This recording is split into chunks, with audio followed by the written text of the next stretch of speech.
এক দেশে এক রাজামশাই ছিল।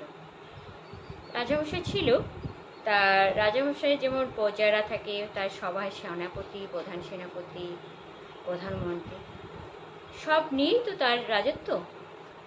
এক সময় হঠাৎ কোনো কারণে হাতে ইনফেকশন হয়ে যায়।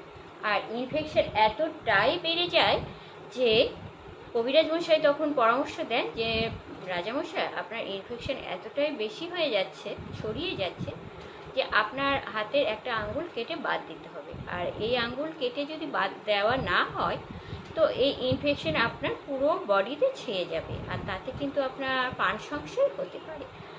তখন রাজামশাই বলল, যার কবিরাজ মশাই যেটা ভালো হয় আপনি সেটাই করুন।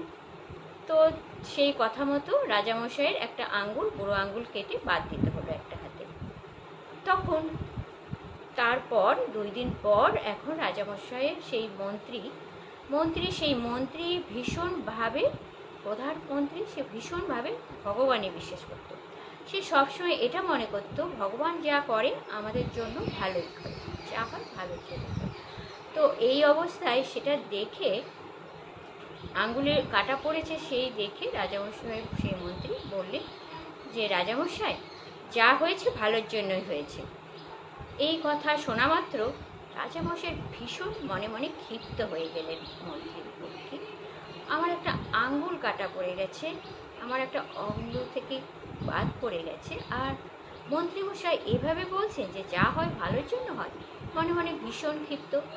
যাই হোক, এইভাবেই কিছুদিন পার হয়ে যায়। তারপর রাজামশাই মাঝে মাঝেই ওরা বনের উদ্দেশ্যে শিকার করতে বেরোল। তো রাজামশাই সেবারেও বললো, মন্ত্রীমশাই তুমি সবাই সেনাপতিদের রেডি করো, আমি বনে যাব, জঙ্গলে যাব শিকার করতে। তো সেই কথা মতো সবাই তৈরি হয়ে জঙ্গলে বেরিয়ে পড়লো শিকার করতে গিয়ে শিকার তারা করছে। তারপর এক সময় ছড়িয়ে পড়লো যে বনে কিছু ডাকাত তাদের উপর আক্রমণ করেছে। এই খবর পাওয়া মাত্র রাজামশাইয়ের দলে যত সৈন্য সামন্ত ছিল সবাই যে যার প্রাণের ভয়ে পালিয়ে চলে গেল। তখন এখানে শুধু তার মধ্যে রাজামশাইয়ের সঙ্গে সেনাপতি ছিল, কারণ তাকে সবসময় প্রধান সেনাপতিকে রাজামশাইয়ের সঙ্গে সঙ্গে থাকতে হয়। তিনি তখন রাজামশাইকে বললেন, রাজামশাই চলুন, সামনে একটা ঝোপঝাড় দেখতে পাচ্ছি, একটা বড় গাছ, সেই ঝোপঝাড় গাছের উপরে আমরা উঠে পড়ি, তাহলে হয়তো আমরা প্রাণে রক্ষা পাবো, কারণ সবাই পালিয়ে গেছে। তখন রাজামশাই বললো, ঠিক আছে চলো তাই করি। এইভাবে তারা সেই গাছটার দিকে এগিয়ে যাচ্ছে। তখনই সেখানে যে একটা গর্ত ছিল, সেই গর্ত রাজামশাই না মন্ত্রী কেউ দেখতে পায়নি। সেই গর্তের মধ্যে হঠাৎ করে রাজামশাই পড়ে গেছে। তখন তাকে পড়ে যেতে দেখে সেনাপতি তখন কিন্তু সেই একই কথা বলল, যা হয় রাজামশাই চিন্তা করবেন না, যা হয় ভালোর জন্যই হয়, আপনি থাকুন, আমি গাছটাতে উপরে উঠে চলে যাচ্ছি, যা কিছু চিন্তা করবেন না, যা হয় ভালোর জন্যই হয়, ভগবান যা করে মঙ্গলের জন্যই করে। এই বলা মাত্র সে রাজামশাই সেখানে রেখে সে চলে গেল যথারীতি গাছের উপরে, জঙ্গলে ঝোপঝাড় গাছটির মধ্যে সে লুকিয়ে পড়ল। হ্যাঁ, তারপর সব ডাকাতের দল খুঁজতে খুঁজতে সেইখানে চলে এলো।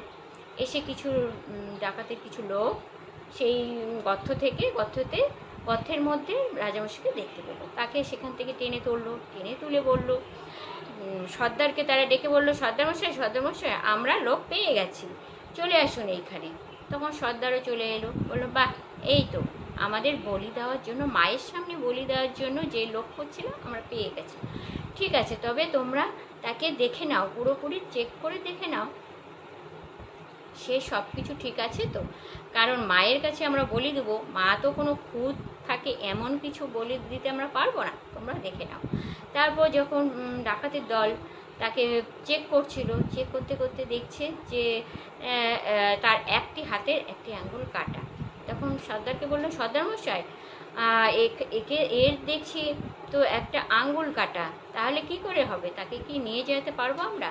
তখন সর্দার বলল কি, একটা আঙুল কাটা, তার মানে তো খুদ আছে, তাহলে মায়ের কাছে বলে দিতে হবে, আমাদেরকে এমন একজনকে নিয়ে যেতে হবে যার কোনো খুদ নেই। তাহলে তোমরা একে ছেড়ে দাও, একে নিয়ে গিয়ে তো আমরা একে বলে দিতে পারবো না, ছেড়ে দাও একে, চলো আজকে আমাদের অন্য কোথাও আবার যেতে হবে। এই বলে ডাকাতের দল ওখান থেকে রাজামশাইকে ছেড়ে দিয়ে চলে গেল।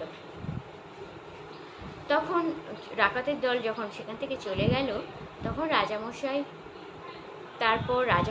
একটু একটু মনে মনে ভাবতে লাগলেন মন্ত্রীর কথাগুলো। এই ভাবতে ভাবতেই তখন দেখলেন মন্ত্রীমশাই নেমে এলেন কাছ থেকে, এসে বললেন, রাজামশাই আপনি ঠিক আছেন তো? ভগবান যা করেন ভালোর জন্যই করেন। তখন তার এই কথাটায় এর আগে যতবার কথাটা বলেছিল ততবার রাজামশাই ভীষণভাবে রাগ হতো মনে মনে। তো এখন তার এই কথাটার অর্থ বুঝতে পেরেছে যে সত্যি তো উনি যে ভগবানের উপর এত বিশ্বাস, সত্যি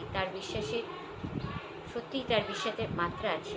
কারণ আজকে যদি আমার এই আঙ্গুল থাকতো তাহলে ওরা আমাকে বলি দেওয়ার জন্য, মায়ের কাছে বলি দেওয়ার জন্য ঠিক নিয়ে যেত। আমার আঙ্গুলটা কাটা পড়েছে বলে ওরা আমাকে নিয়ে যায়নি।